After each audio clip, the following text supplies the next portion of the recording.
Hi, I'm Nush from YB Aligned, and for this week's Movement Monday, we are looking at the upper arm. Let's take a look at the anatomy of the upper arm. Now, this one's quite a simple one in terms of bones. You can see there is just the one bone here. This bone is called our humerus. If you've ever hit your funny bone before, you know where the term comes from, our humerus bone. And at each end of the humerus, you will find a joint. On the bottom of the humerus, you've got your elbow joint. So it's literally where the upper arm is connected to our forearm or our lower arm. And then at the top of the humerus, you've got your shoulder joint.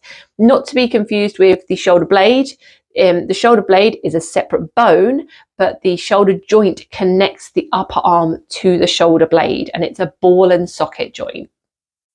This week, instead of talking you through the movement of the bone and then showing you how you can encourage that movement back into your body, because with the humerus they're essentially one and the same, I will talk you through both at the same time. So in our sagittal or side-on plane, the bone is going to be moving forwards and it's going to be moving backwards. Now, what I would say here is think about this bone as being the arm in a clock. So if 12 o'clock is above us and 6 o'clock is below, I can move my arm round the clock up towards 12 o'clock, and then I can bring it downwards and I can bring it behind me, and then that way it's going back from 6 towards 12. Doesn't have to be a huge movement, just do this. You might just go a few minutes up and a few minutes down. Do what's comfortable for you, but that's our sagittal or side-on view of that arm movement. In our frontal or front-on plane, when this bone moves away from the body, it would be called abduction, and when it comes in towards the body or across the body, that's called adduction, ADD. And the easiest way to do this movement in your body is to bring the arm outwards, up and away, and then it's going to come all the way up over the body, and then it's going to come downwards, and you can see the bone is moving in towards my body now, and then I can actually bring it across the body. With that movement, you will step into a little bit of rotation as well, which we're going to cover in a moment, but it is to do with that away and in towards the body. Now, that can be quite pinchy in a lot of people's shoulders. We know that that upper arm goes into the shoulder joint. So do be careful on that one and just go. It might be that you're here and that's all you have for now, but that's still a lovely movement in that bone. And we'll be really greasing and oiling that joint. In our transverse or rotational plane, the arm is able to, or the upper arm is able to rotate in towards the body and then out away from the body. You can kind of see that on the bone of my top here.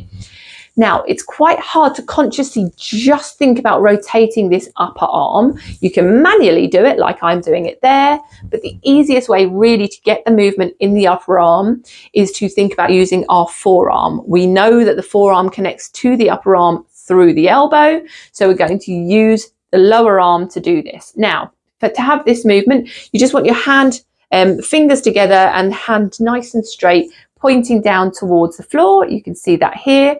And I'm going to think about my thumb. My palm starts facing my thigh, and I'm going to take my thumb and I'm going to rotate it out away from my body.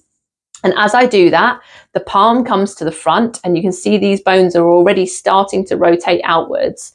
And I want to consciously, as I'm rotating my palm and thumb away from the body, I want to consciously also think about my elbow joint rotating away from the body, and that's now pulling that upper arm joint round in that external rotation.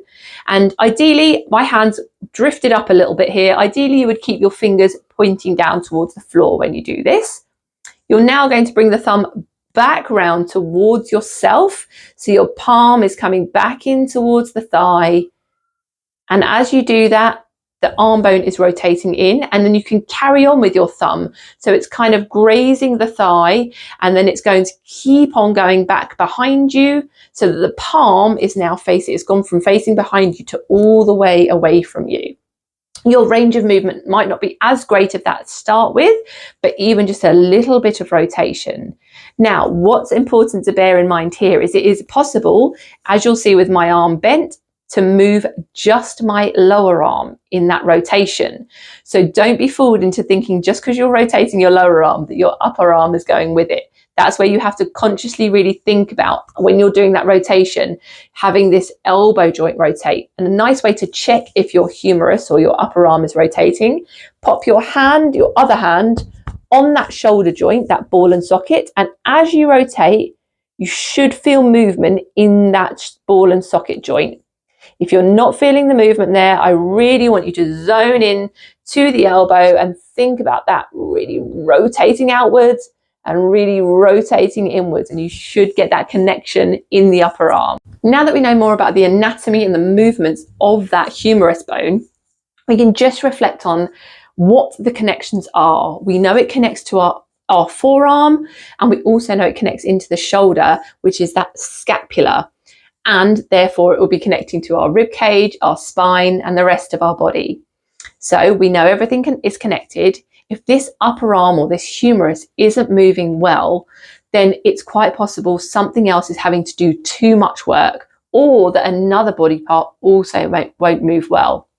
If you've got a forearm that doesn't rotate very well, chances are your upper arm won't be able to rotate well, or perhaps you can't take it away from the body, which means maybe the shoulder blade's having to do too much work.